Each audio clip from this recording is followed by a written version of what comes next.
Oi, boa noite. Eu hoje resolvi entrar aqui ao vivo. Eu tenho observado alguns problemas sobre a questão do trabalho intelectual e o trabalho manual, como ele vem sendo colocado pelas nossas lideranças, principalmente no meio de reflexões que vêm ocorrendo aí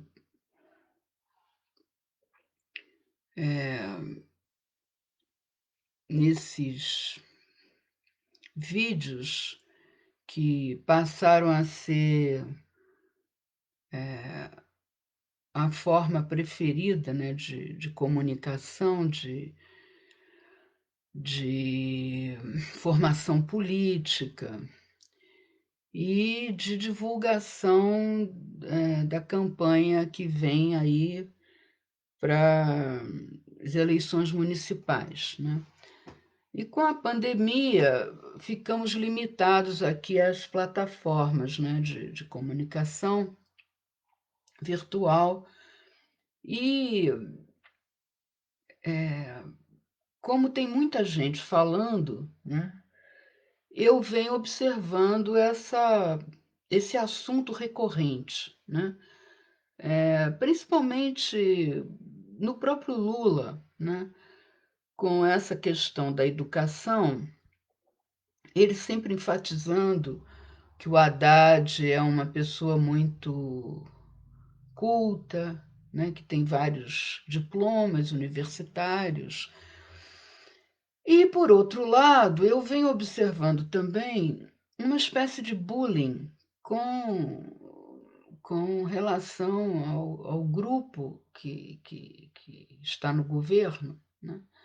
Ao ministro que acabou de se demitir, ir para Miami, da educação, e muita, muita manifestação, mesmo entre nós aqui, né? Agredindo ele muito, chamando muito de burro, e por aí vai, né, muita coisa pejorativa. Eu já vinha pensando nessa questão há algum tempo, com relação ao ressentimento, né, que a gente observa nos nesses proto-fascistas, né, e no próprio Bolsonaro, um ressentimento muito grande nessas hordas nazistas, né, como eu chamo. E a gente sabe que essa questão do ressentimento, a gente já teve isso, né, na história, durante a Segunda Guerra Mundial, né, com a ascensão do nazismo, e em tudo que aconteceu, muitas pessoas já pensaram a respeito disso, muitos teóricos, Escola de Frankfurt, por exemplo, né? O próprio Gramsci pensou bastante a respeito do fascismo. E aqui entre nós, né, temos algumas reflexões já formadas a respeito disso. Esse ódio, né, que vem desse sentimento de inferioridade, né, e isso é estrutural, né, na nossa formação social, nós temos aí mais de 300 anos de escravidão negra, né, e as pessoas,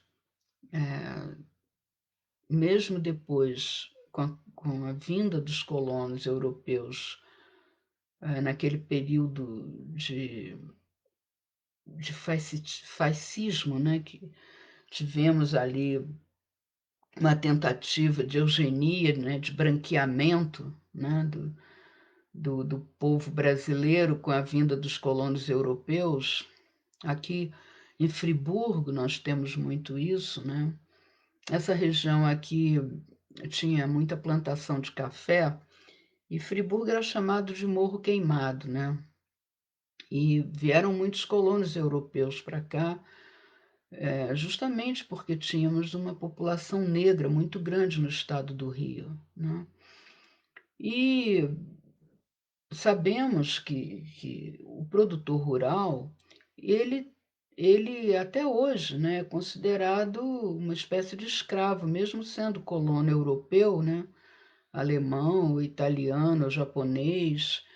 O produtor rural, o pequeno produtor, né, ele ainda é considerado pelo Estado brasileiro, né, uma pessoa que que é inferiorizada, né, na sociedade em geral e pelas instituições.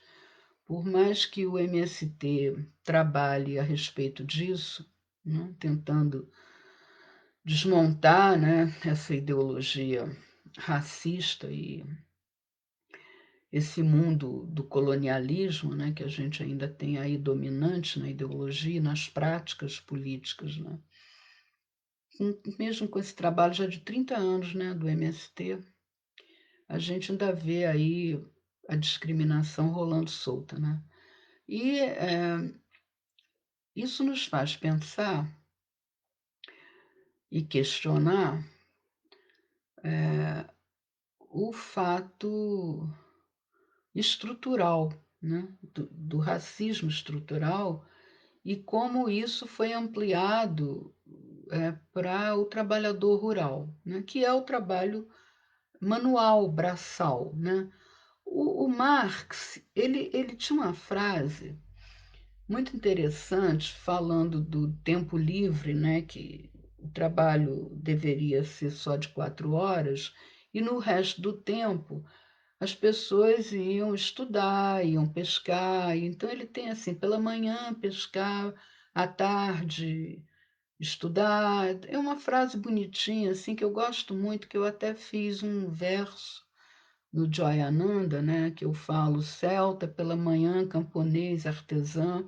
É inspirado nessa questão do Marx, do trabalho livre, dos direitos do trabalhador, né?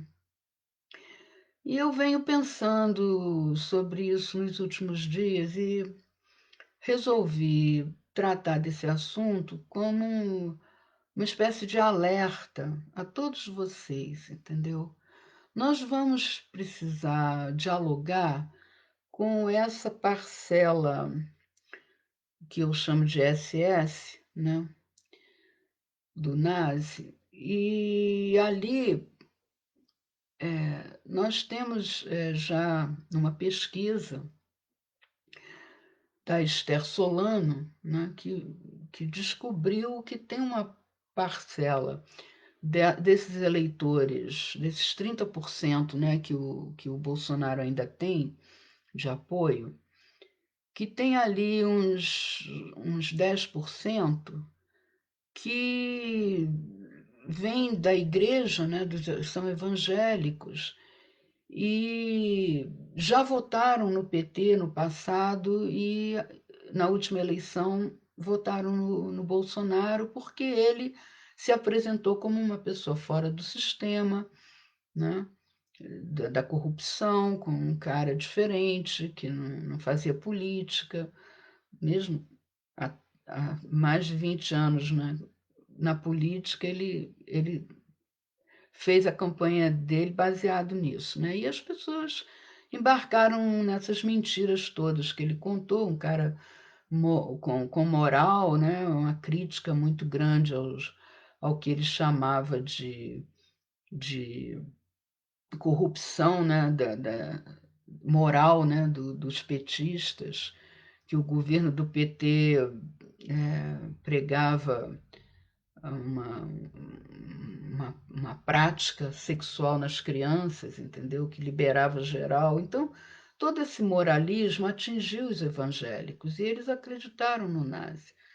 E a pesquisa da Esther mostra que isso é possível de ser mudado. Né? Agora, como que a gente vai chegar, né, nessas pessoas que podem parar de apoiar o Bolsonaro para que a gente possa tirá-lo do governo? Porque enquanto ele tiver com esse apoio, fica muito difícil fazer o impeachment. Né? E a gente está vendo aí que a direita e o centrão, chamado centrão, né, que é a direita, que é capital, né, eles não vão abrir mão, mesmo com tudo que o nazista faz de absurdidade, eles não vão abrir mão desse títere para arriscar a volta do PT, né, ao governo. Então nós estamos aí numa espécie de impasse. E eu lembrei, né, dessa questão da mão de obra escrava, né, e dessa diferença que existe entre o trabalho intelectual e o trabalho manual, e eu quero deixar isso aqui hoje para todo mundo pensar a respeito. Nós vamos precisar mudar paradigmas, né? E essa questão é um paradigma que vai precisar ser mudado, né? O Marx já se referia a isso, né, naquela época, né, do valor do trabalho manual e dessa diferença, né, de privilegiar o trabalho intelectual e como isso afeta, né, esse grupo que está no governo e que a esquerda insiste em, em ressaltar, né, a burrice, o, o tosco, né? E vai por aí, né? São coisas terríveis que a gente vê de deboche, de gozação com eles, cada vez mais ressentidos e mais agressivos. E isso atinge toda a população de desempregados, de pessoas que não puderam estudar. E não adianta continuar insistindo nessa valorização do trabalho intelectual, porque é uma questão polêmica para essas pessoas que se sentem e se ressentem, né, e se sentem excluídas por não terem tido a oportunidade de estudar e de seguir a carreira acadêmica, né? Então, é bom a gente ficar alerta para isso, porque na base do nazifascismo, o que tem é exatamente esse ressentimento, que gera o ódio de classe, né? A gente precisa rever esse preconceito, né, com as pessoas que não estudaram e que não puderam seguir uma atividade intelectual, né? E essa divisão entre o trabalho manual e o trabalho intelectual tem que acabar, né? Porque a gente precisa dar valor ao trabalho manual. É uma coisa assim meio óbvia, né? Mas parece que a nossa sociedade ainda não se deu conta do que está acontecendo e o quanto tem a ver com isso, com a nossa história, com a história da nossa formação social. A esquerda tem preconceito com essa questão. E é muito triste, né? A gente vê isso acontecendo aqui entre nós. É uma espécie de tolice, né? Eu imagino que seja difícil encarar essa verdade, mas a gente vai ter que meditar a respeito. Se a gente quiser sair dessa encrenca em que a gente se encontra. Eu vou voltar a falar do assunto mais para frente.